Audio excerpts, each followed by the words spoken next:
सरांचं आपण स्वागत करायचंय। डेमोक्रेटिक पार्टी ऑफ इंडियाचे अध्यक्ष अजिंक्य चांदणे।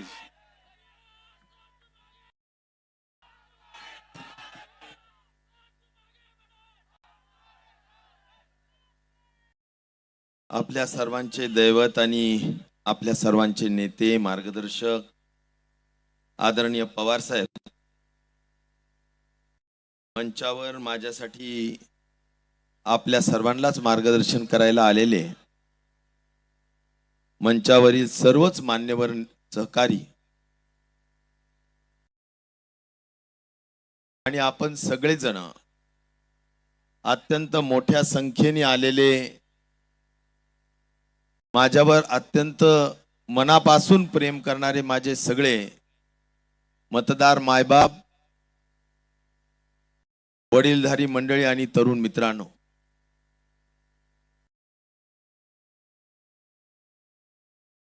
मी सुरुवातीलाच आपल्याला नतमस्तक झालेलो आहे आणि नतमस्तक होऊन आपल्याला विनंती करत आहे की आपल्या सर्वांचे स्वप्नपूर्ती करण्यासाठी, आपल्या सर्वांची इच्छा आणि अपेक्षा पूर्ण करण्यासाठी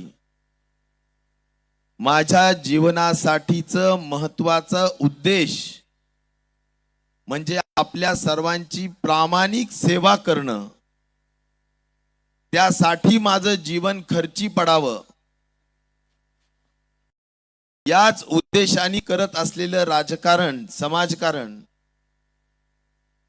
हा उद्देश साध्य करण्यासाठी मित्रांनो 20 तारखेला आपण प्रचंड मोठ्या मताने तुतारी वाजवणाऱ्या माणसाला निवडून आणा अशी मी आपल्या सर्वांच्या चरणी प्रार्थना करतो। मित्रांनो, पवार साहेब आज आपल्यामध्ये एवढ्या प्रचंड कष्ट घेऊन आलेले आहेत। संपूर्ण आयुष्य आम्ही 2 पिढ्या झालं पवार साहेबांना पाहतो आहोत, अनुभवतो आहोत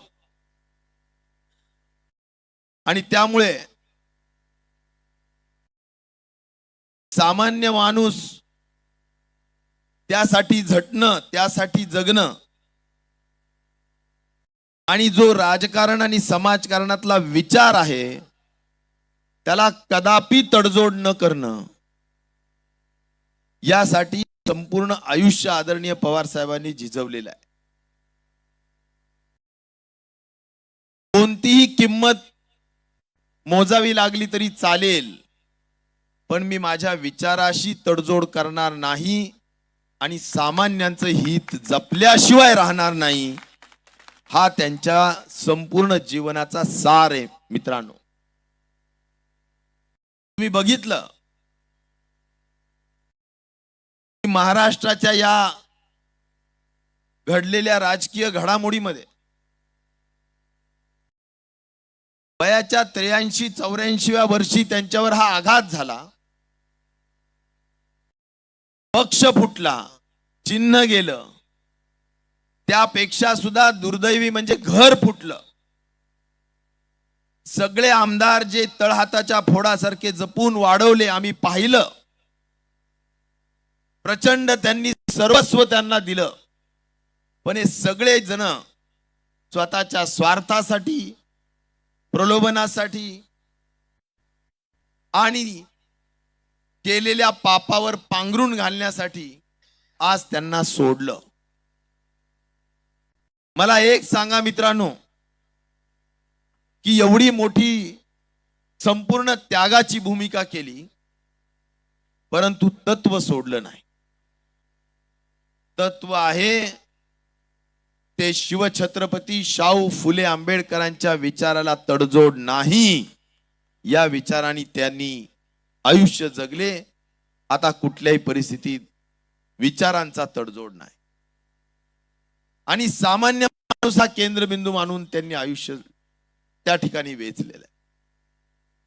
म्हणून पवार साहेबांकडे बघितल्यानंतर आमच्या सारख्या कार्यकर्त्याला एकच वाटतं की पवार साहेब एक ऊर्जा केंद्र आहे, प्रचंड विचाराचं केंद्र आहे आणि त्यापेक्षाही महत्वाचं ते आपल्या सर्वांसाठी प्रेरणा केंद्र आहे. आज तुम्ही विचार करा की प्रचंड मोठ्या पद्धतीनं सर्वांनी सांगितलं त्या पद्धतीनं स्वतःला काही मिळवायचं नाही, पण आपला विचार टिकला पाहिजे. शेतकऱ्यांचं, शेतमजुरांचं, दीनदलितांचं, गरिबांचं, सामान्य माणसांचं, महिलांचं, सर्व समाज घटकांचं भलं व्हावं या दृष्टिकोनातूनच मित्रांनो त्यांनी आपलं आयुष्य जगलेलं आहे. आणि म्हणून मी त्यांच्या या येण्याच्या माध्यमातून मी आपल्या मतदारसंघाच्या सर्व मतदार बांधवांकडून आपण त्यांचं प्रचंड टाळ्या वाजून स्वागत करूया आणि त्यांचा आभार मानूया. मित्रांनो, अशी परिस्थिती कदापि कुणावर येऊ नये, पण ही ज्यांनी आणली ते तुम्ही लक्षात घ्या की या भारतीय जनता पार्टी आणि त्यांचे मित्र पक्ष शिंदे गट आणि अजित पवार गट या सर्वांनी हे जे काही पक्षाची फोडाफोडी केली, अनितीचं राजकारण केलं, सगळ्यात महत्वाचं म्हणजे आपण सगळ्यांना लक्षात घेतलेलं असेल की घटना बाह्य सरकार बनवलं, नियम बाह्य सरकार बनवलं. या सगळ्या गोष्टी आपण पाहिल्या. साहजिक आहे की माणसावर अन्याय झाल्यावर माणसं कोर्टात जातात, आपण कोर्टातही गेलो, पण तारीख पे तारीख होत गेली. आता मीच आपल्याला महाविकास आघाडीचा एक उमेदवार या नात्याने आपल्याला विनंती करतो की लोकशाहीतलं, संविधानातलं सगळ्यात मोठं न्यायालय जर काही असेल तर तुम्ही सगळे जनता मायबाप न्यायालय आहात. तुम्ही न्याय द्या, आणि तुम्ही न्याय द्यायचा असेल तर ह्या ज्या अनीतीनं, रडीच्या डावानं जे पक्ष फोडले, एवढे मोठे जनाधार असलेल्या लोकांना जाणीवपूर्वक त्रास दिला, त्यांना जर खऱ्या अर्थाने न्याय द्यायचा असेल तर 20 तारखेला तुतारी वाजवणाऱ्या माणसाच्या बटनावर मोठ्या संख्येने बटन दाबा आणि प्रचंड मोठ्या मतांनी निवडून आणा. हा आशीर्वाद मित्रांनो महत्वाचा आहे. यातूनच पवार साहेबांना, उद्धवजींना न्याय मिळणार आहे. त्यांच्यावर जो आघात झालेला आहे त्याला कुठल्याही परिस्थितीत थोडाफार आधार मिळण्याचं काम, थोडाफार त्या दृष्टिकोनातून न्याय मिळण्याचं काम याच माध्यमातून केलं जाणार आहे. म्हणून हे काम आपण सगळ्यांनी करावं. मित्रांनो, आपण सगळ्यांनी फार जवळून या सगळ्याच गोष्टी बघितल्यात आणि मलाही काम करताना पाहिलं. आम्ही उभ्या आयुष्यामध्ये एक चांगलं काम करण्याचा प्रयत्न केला. आपण सगळ्यांनी मला खूप प्रेम दिलं, आपण मला संधी दिली, पवार साहेबांनी संधी दिली, आणि त्या संधीचं सोनं करण्याच्या दृष्टिकोनातून मी जाणीवपूर्वक राज्याच्या दृष्टिकोनातून असेल, आपल्या भागाच्या विकासाच्या दृष्टिकोनातून असेल, मोठ्या पद्धतीनं कुठेही वेळ वाया न घालवता, एक एक मिनिट वाया न घालवता आपण काम केलेलं आहे. आणि त्यामुळे आपल्या सगळ्यांना एवढंच सांगायचंय की आमची प्रामाणिकता असेल, आणि त्यापेक्षा सुद्धा ज्या सध्याच्या गढूळ वातावरणातला जो प्रकार झालेला आहे त्यामध्ये एवढे लोक फुटाफुटी झाली, पण संस्कार असतील, तुमच्यासारख्यांचं प्रचंड प्रेम असेल, पवार साहेबांच्या विचारधारेतलं काम असेल तर माणसं ढळू शकत नाही. त्यामुळे अनेक लोक गेले ते गद्दार झाले, पण जे थोडे लोक राहिले ते निष्ठावान राहिले. त्या निष्ठावानामध्ये आपला आमदार आहे हे मला नम्रतापूर्वक या ठिकाणी आपल्याला सांगायचं. मित्रांनो, लोकशाहीमध्ये हा जो निकाल लागेल, या निकालाच्या माध्यमातून 2 पद्धतीचे संदेश जातात. मित्रांनो, निष्ठावान माणूस निवडून गेला तर मित्रांनो एक लक्षात येतं की गद्दारांना जनता थारा देत नाही, आणि त्यामुळे निष्ठावानालाच साथ दिली पाहिजे. या पद्धतीची भूमिका आपल्याला घेण्याची पुढच्या सगळ्या काळाच्या दृष्टिकोनातूनची आवश्यकता आहे. मित्रांनो, यातून संदेश जात असतात आणि त्यामुळे चुकीचा संदेश जाता कामा नये.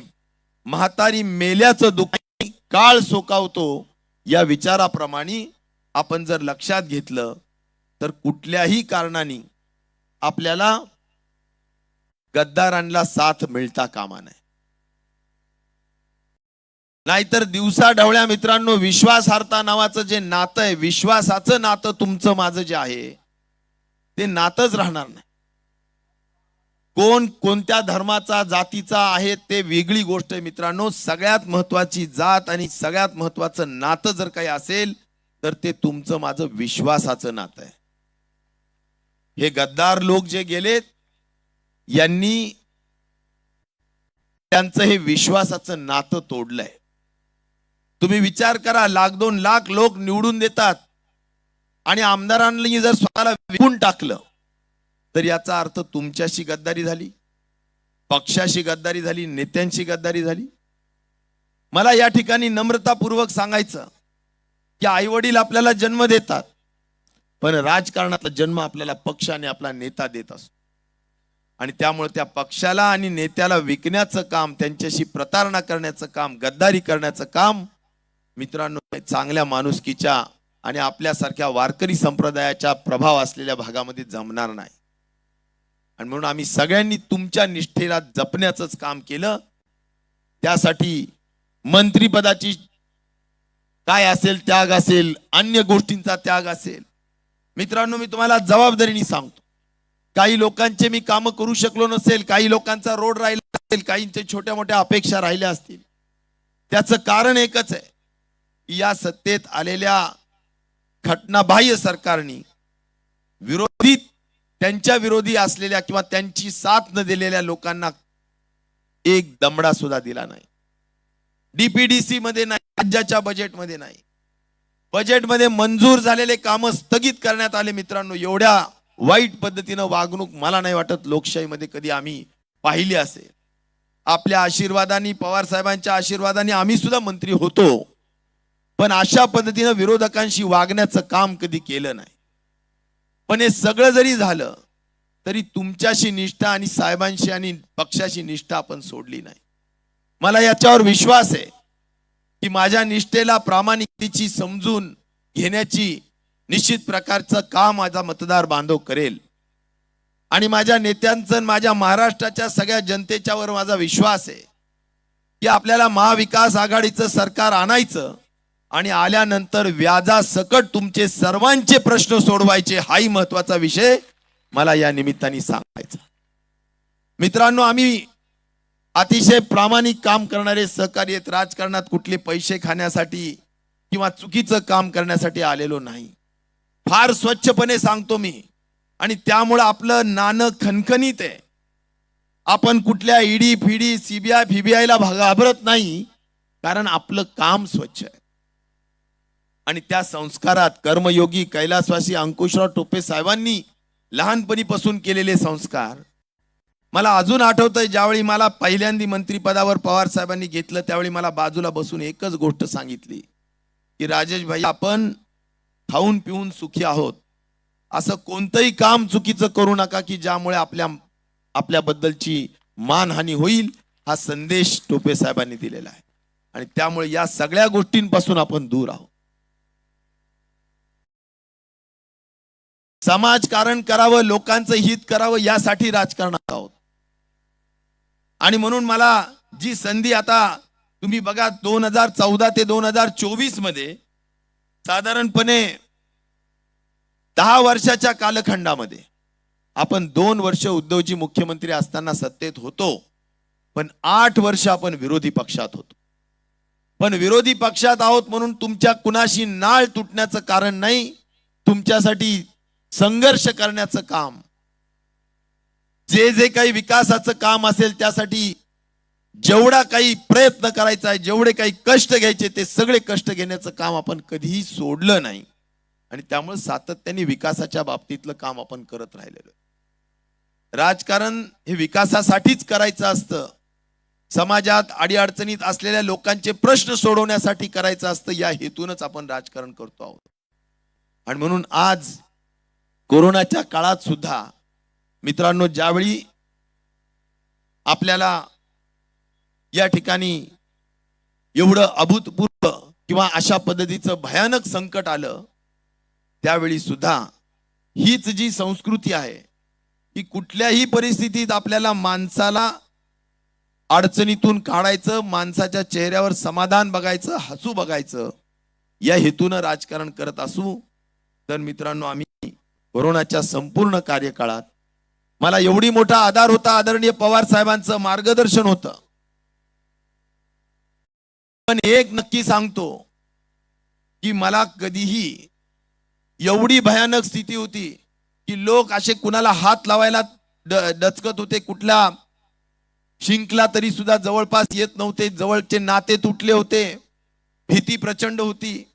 पण या सगळ्या परिस्थितीमध्ये सुद्धा आपल्याला भीती वाटत नव्हती, कारण मार्गदर्शनही देणारे आदरणीय साहेब होते आणि आई आजारी होती, पण आईचा आशीर्वाद खूप मोठा होता.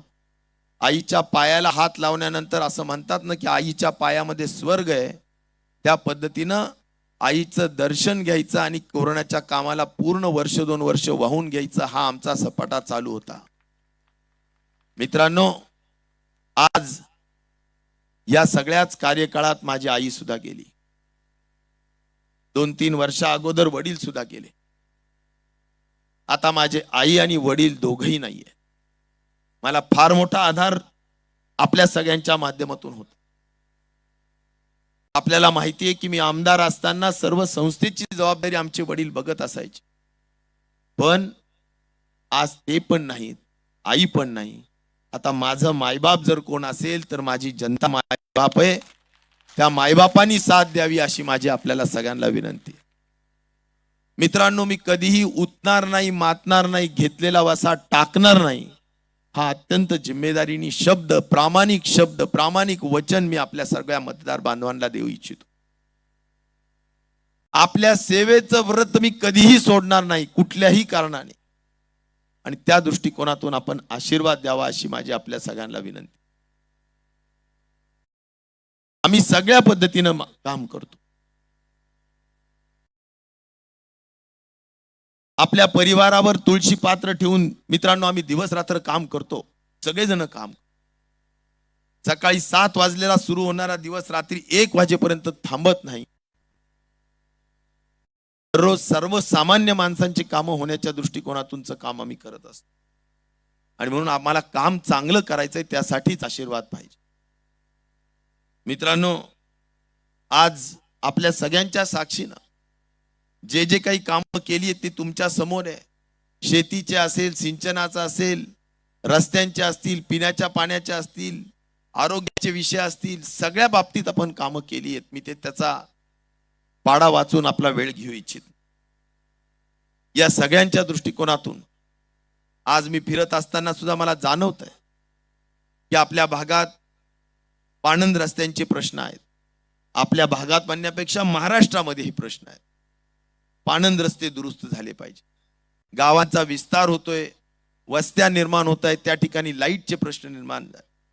हे सगळे प्रश्न मित्रांनो एका फटक्यात आपल्याला सोडवायचे. अतिशय बारकाईने या सगळ्या गोष्टींच्या नोंदी आम्ही ठेवतो आहोत. गोरगरिबांच्या योजना, घरकुलं, त्यांच्या सगळ्यांच्या योजना, सगळ्या गोष्टी त्यांच्यापर्यंत पोहोचवायच्या. आपल्यासाठी गोरगरिबांचा आशीर्वाद हाच मला सर्वात महत्वाचा वाटतो. देव आपण कुणी पाहिलेला नाही, पण आमच्यासारख्या कार्यकर्त्यावर जे संस्कार आहेत ते हेच आहेत की रंजलेल्या गांजलेल्यांची सेवा करणे यातच देवत्व आहे. हा विचार आणि ह्या पद्धतीनं काम करणारेच आम्ही लोक आहोत. आपण सगळ्यांनी मला अनेक वर्षापासून काम करताना पाहिलंय. मित्रांनो, मी मानवता आणि माणुसकी हाच धर्म मानलेला आहे.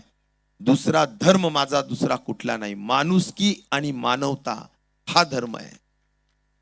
कुठल्याच आपण सर्व धर्म समभाव याच पद्धतीनं आपण काम करतो, आणि त्यामुळे राजेश भैयाला जातीपातीत पाडण्याचं काम किंवा जातीपातीत वाटण्याचं काम आपण करण्याचं कारण नाही. आपण सगळ्यांवर प्रेम केलं, माणसावर प्रेम केलं, माणसावर त्या ठिकाणी त्याच्या चेहऱ्याला समाधान देण्याचं काम केलं. कधी कोरोनामध्ये असेल, काम करताना असेल, कधी जात पात धर्म विषय हा विचाराचा नसतो. सगळ्यांवर आपण काम करत राहत असतो आणि त्यामुळे या सगळ्या मार्गाने आपल्याला पुढे जायचंय.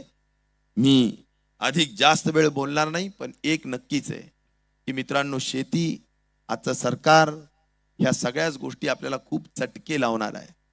तुम्ही जर बघितलं तर प्रचंड मोठ्या पद्धतीने आज पेरणी, आज कापसाचं काढणीचे, वेचणीचे दिवस आहेत. तुम्ही पाहताय मोठ्या पद्धतीने सोयाबीनची काढणी चालू आहे. पण एक काढणी झाल्यानंतर आपण ज्यावेळी बाजारात घेऊन जातो त्यावेळी आपल्याला भाव मिळत नाही. 6,700 6,500 कापसाचा भाव आहे, 3,800 सोयाबीनचा भाव आहे. आणि त्यामुळे या भावात आपल्याला शेती परवडत नाही. शेतकऱ्यांचं हित जपण्याचं काम, त्यांच्या संबंधाने धोरण राबवण्याचं काम, शेतीमालाला हमी भाव आणि स्थिर भाव निर्माण करण्याचं काम हे करावंच लागतं. पण हे कपाळकरांट सरकार, शेतकऱ्याच्या मुळावर उठलेलं सरकार हे करत नाही आणि त्यामुळे हे सरकार बदललं पाहिजे. हा महत्वाचा विडा घेऊन आपण आज या ठिकाणी उठला पाहिजे. मित्रांनो, हे आपले रोजचे प्रश्न. महागाई झालेली आहे, भ्रष्टाचार शिगेला पोहोचलेला आहे, प्रचंड मोठ्या पद्धतीनं आमच्या युवकांचा, तरुणांच्या तोंडचा घास काढण्याचं काम या सरकारने केलेलं आहे. मोठे मोठे उद्योग गुजरातकडे गेलेले आहेत. ज्या महाराष्ट्राच्या सरकारला गुजरातच्या पुढे घुटणे टेकण्याचं काम केलं, खऱ्या अर्थाने ते महाराष्ट्राचा इतिहास विसरलेत की शिवरायांनी हा इतिहास घडवलेला आहे की दिल्ली समोर कधी झुकायचं नाही. हा इतिहास घडवलेले शिवरायांनी आज महाराष्ट्र गुजरात समोर घुटणे टेकून बसलेला आहे. खुशाल मोठमोठे उद्योग घेऊन जात आहे गुजरात, आमच्या तरुण पोरांच्या तोंडचा घास काढतंय. पण हे सरकार बघ्याची भूमिका घेतंय, कारण गुजरातच्या सगळ्या सरकार समोर हे मिंद झालेलं आहे. म्हणून या सगळ्या गोष्टी गांभीर्याने घेतल्या पाहिजे. तुमच्या आमच्या सगळ्यांच्या संसार प्रपंचावर वरवंटा फिरवण्याचं काम सध्याचं हे सरकार करतंय. त्याला आपल्याला निश्चित प्रकारे धडा शिकवला पाहिजे आणि लोकशाहीमध्ये हा धडा फक्त आणि फक्त मताच्या फटक्यातूनच शिकवता येतो आणि तो फटका आपल्याला द्यायचा. त्यासाठी 20 तारखेला आपल्याला तुतारी वाजवणाऱ्या माणसाला मतदान करायचं आणि त्यासाठी आपल्याला महाविकास आघाडी सरकार आणायचं. मित्रांनो, आज महाविकास आघाडीच्या सरकारच्या माध्यमातून आपल्या आशीर्वादाने सरकार येईल आणि त्या दृष्टिकोनातून काही जाहीरनाम्यामध्ये आम्ही काही महत्वाचे उल्लेख केलेत.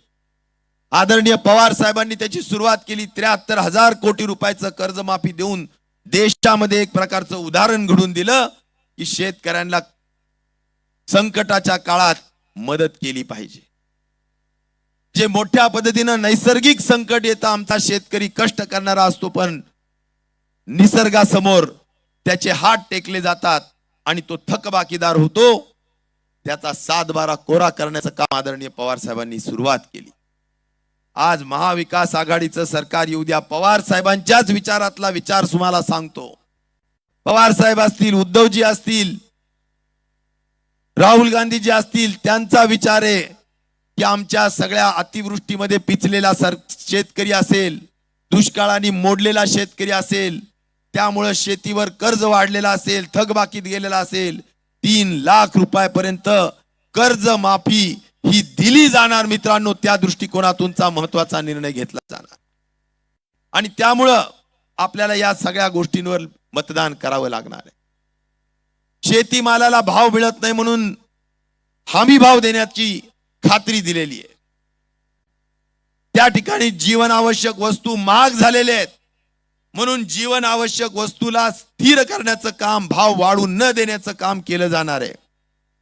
आणि मित्रांनो, आज ज्या महिला भगिनींच्या प्रती लाडकी बहीण म्हणून 1500 रुपये वाटण्याचं काम फक्त निवडणुकीच्या संबंधी डोळ्यात ठेवून घेतलेला जो निर्णय, मित्रांनो, मला आपल्याला सांगायचं की हा निर्णय राजकीय हेतूनी घेतलेला आहे.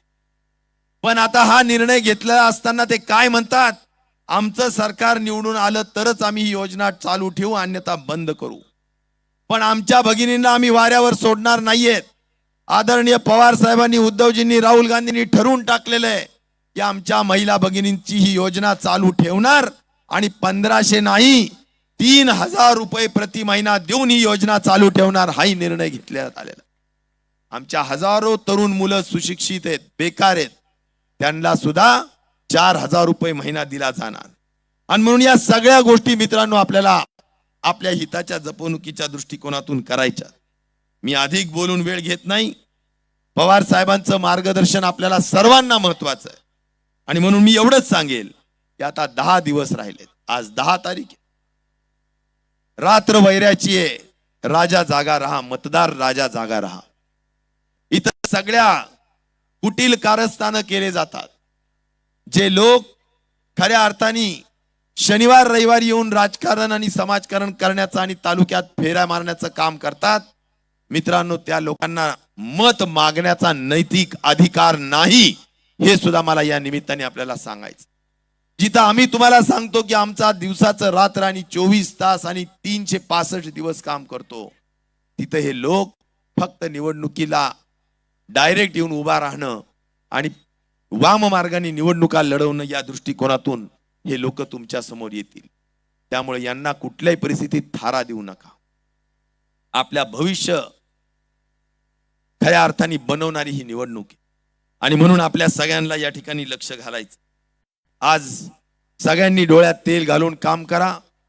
आपल्या गावातली गटबाजी दूर ठेवा, हेवेदावे दूर ठेवा, काही असेल तरी दूर ठेवा. कारण ही गावची नाही, ही राज्याची निवडणूक आहे.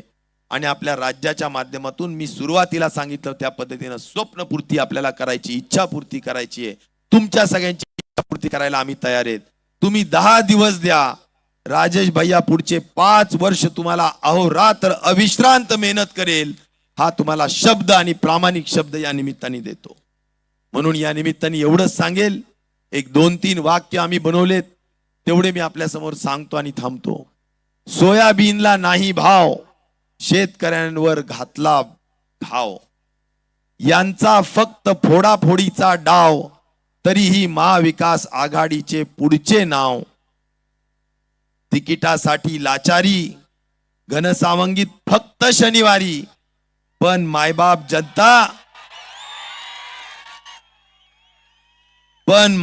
जनता खूप भारी. आता वाजवणार केवळ निष्ठेची तुतारी, केवळ निष्ठेची तुतारी. मित्रांनो, शेतकरी बांधवांनो, कापसाच्या झाल्या वाती, शेतकऱ्याची झाली माती, जीवाभावाची तोडली नाती. त्यासाठी आता तुतारी घेऊया हाती आणि आपला सरकार महाविकास आघाडीचं बनवूया. आपल्या सर्वांचे प्रश्न सोडवूया. आपण सगळ्यांनी खूप मेहनत करा, एवढीच माझी आपल्याला हात जोडून विनंती करतो. धन्यवाद. जय हिंद, जय महाराष्ट्र. धन्यवाद साहेब. भाषण चालू आहे, साहेबाचं कोणी उठू नका. धन्यवाद साहेब. यानंतर देशाचे माजी कृषी मंत्री, शेतकऱ्याचे नेते आदरणीय शरदचंद्रजी पवार साहेब आपल्याला मार्गदर्शन करतील.